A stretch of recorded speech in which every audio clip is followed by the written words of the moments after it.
Y ahora hablamos de política internacional. Está con nosotros el querido Pedro Brigger. Pedro. Buenas noches, con mucha información, muy centrado en el tema de las elecciones.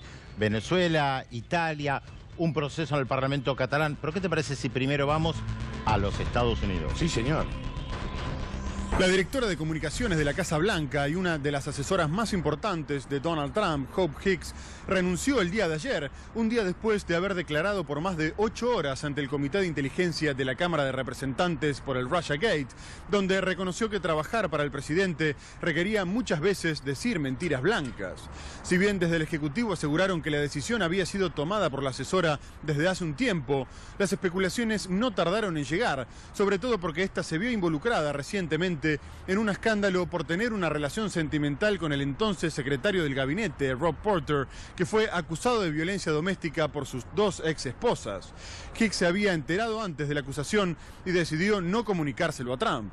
De todas formas, esta nueva renuncia volvió a generar un clima de inestabilidad en torno al presidente.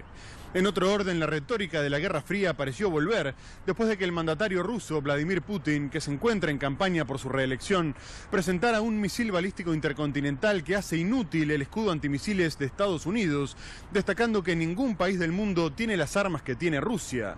Además, habló de dispositivos láser, drones submarinos y armas hipersónicas, agregando que espera que su mensaje haya calmado a potenciales agresores. Podemos agregar un elemento más, ya que hablábamos ayer tanto del tema migratorio, Argentina, Bolivia, lo hemos señalado en esta columna muchísimo respecto al conflicto que tiene el gobierno del presidente Donald Trump, principalmente con California. Rebelión en la granja se lo puede llamar sin lugar a dudas. Tuvo un escándalo también con la alcaldesa de Oakland, una ciudad en California, frente a San Francisco, que avisó públicamente que iban a ir en una redada a por los indocumentados. Claro, la policía indignada porque no encontró a la mayoría de lo que estaba buscando encontrar para o meterlos presos o deportarlos, y desde el gobierno nacional están diciendo que lo que está haciendo ella es decirle a la gente que se esconda de la policía. Sí, efectivamente, es lo que hizo la alcaldesa de Oakland y es lo que están haciendo muchos alcaldes en el estado de San Francisco, que desde un primer momento dijo que no se iba a sumar a todo este proceso de persecución de los llamados indocumentados. ¿Hay fecha de elecciones en Venezuela? ¿Cambió la fecha? Cambió la fecha de las elecciones, habíamos anunciado el 22 de abril, bueno, ahora es el 20 de mayo. ¿A qué se debe este cambio de fecha? Obviamente están negociando con los sectores de la oposición que se presentan a las elecciones. Hoy llegaron a un nuevo acuerdo de postergar las elecciones, o sea, llevarlas a mayo, esto postergarlos un mes. Era un pedido de la oposición, de aquellos que se presentan a las elecciones, que les recuerdo, partidos importantes de la historia venezolana se están presentando, como el Partido Social Cristiano COPEI. Pero hay un detalle. Ayer en realidad cerraba la inscripción de los candidatos, la extendieron a hoy y la están extendiendo otra vez hasta mañana. Parece que hay negociaciones con otros sectores opositores, principalmente aquellos que están dispuestos a sentarse a dialogar y que además están dispuestos a participar de este proceso electoral. Así que hay que prestar atención a ver si no hay nuevas postulaciones de aquellos que, insisto, apuestan por elecciones en Venezuela. ¿Los que no se presentan? Esa es la gran pregunta, ¿no? ¿Cuál es el plan? No tienen plan. No tienen plan, justamente, lo decíamos, apostaron a la violencia, fracasaron, no se presentan a las elecciones, apuestan a que a nivel internacional no se legitimen las elecciones del 20 de mayo, que haya un aislamiento internacional, como si esto mágicamente fuera a provocar la caída del presidente Nicolás Maduro. Es más, en el acuerdo que se firmó hoy se está pidiendo que vengan también observadores de Naciones Unidas a las elecciones. Está claro que el gobierno del presidente Nicolás Maduro le quiere dar mayor legitimidad a este proceso electoral. Ahora, el plan no plan puede generar violencia. Mirá, probaron con la violencia y fracasaron. Hay muchos sectores de la oposición que participan, que dicen, nosotros ya probamos todo. Probamos con la violencia y fracasamos. Generamos una situación de caos y casi de guerra civil. No tiene sentido seguir por esa vía porque fue un fracaso. El año pasado algunos participamos de las elecciones, otros no. la oposición estuvo agrupada durante un tiempo en lo que se llama la Mesa de Unidad Democrática, la MUD. Van a encontrar en muchos lugares esta sigla, MUD, Mesa de Unidad Democrática. Pero la MUD ya dejó de existir prácticamente desde hace un año, por las fracturas internas, por la propia división. Esto que yo les estoy planteando del fracaso de la oposición, no es solamente una postura mía, lo dicen muchos sectores opositores. Fracasamos con la violencia, no logramos derrocar a Maduro, nos aislamos de sectores importantes de la población. Y ustedes dirán, pero la situación económica, la falta de insumos, la falta de alimentos, la gente que se va, sí, todo eso es verdad.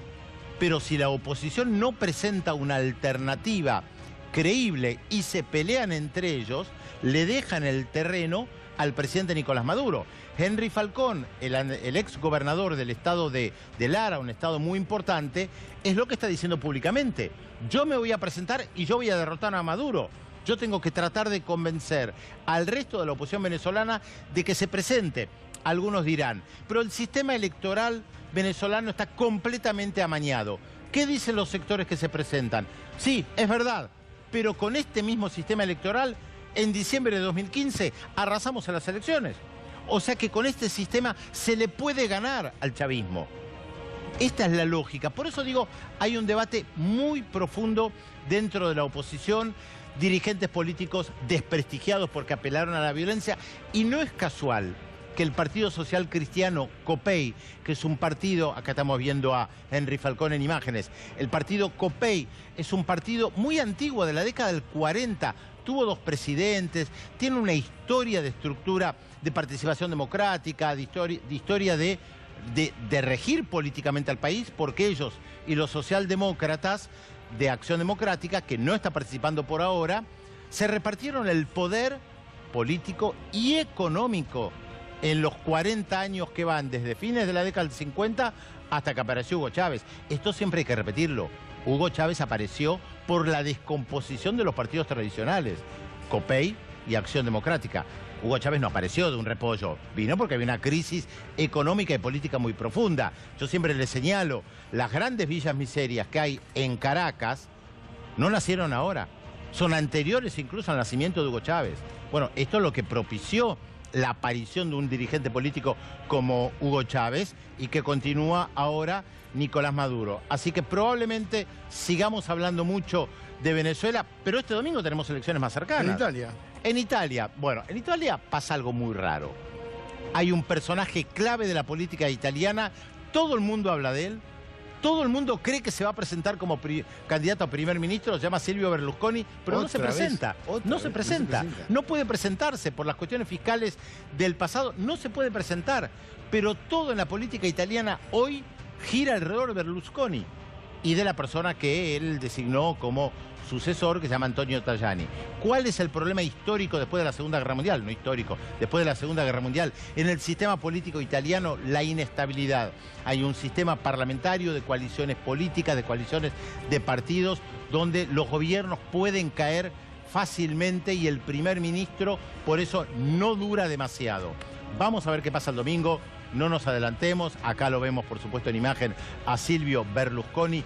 No nos adelantemos, las elecciones son el domingo, vamos a ver cómo se reparten los escaños y vamos a ver, Antonio, si alguien logra formar gobierno.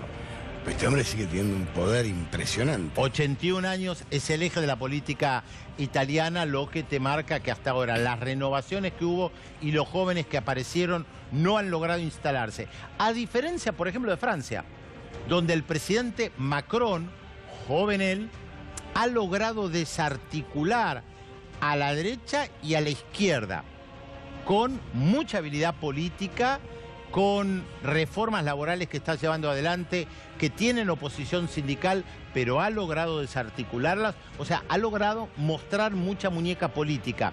Uno puede decir que tal vez Macron en Europa Occidental es de los nuevos líderes políticos que aparecieron, que ha demostrado una gran capacidad política. Esto no implica un juicio de valor respecto a sus ideas, no, eso es otra sino cosa. Cómo se maneja políticamente, y Macron hasta ahora tiene éxito. Vamos a ver en mayo qué pasa, porque en mayo, este año, el próximo mayo, se conmemoran 50 años del famoso Mayo francés, la revuelta estudiantil.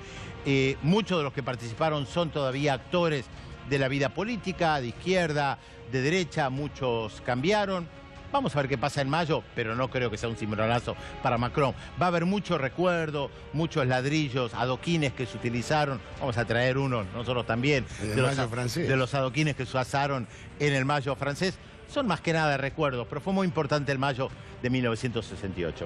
Para cerrar, Cataluña, ¿qué pasó al final? Cataluña, ¿qué pasó? Se reunió el Parlamento y se esperaba, bueno, ¿qué va a pasar? Puigdemont va a ser declarado nuevamente presidente. No, él en un mensaje grabado dijo: yo por ahora doy un paso al costado, a pesar de que en el Parlamento se ratificó su liderazgo, se lo considera presidente legítimo. Es un berenjenal, es un callejón sin salida, pero como les dije en más de una oportunidad, Cataluña y el futuro de Cataluña no depende de esta persona que ustedes están viendo, que se llama Carles Puigdemont.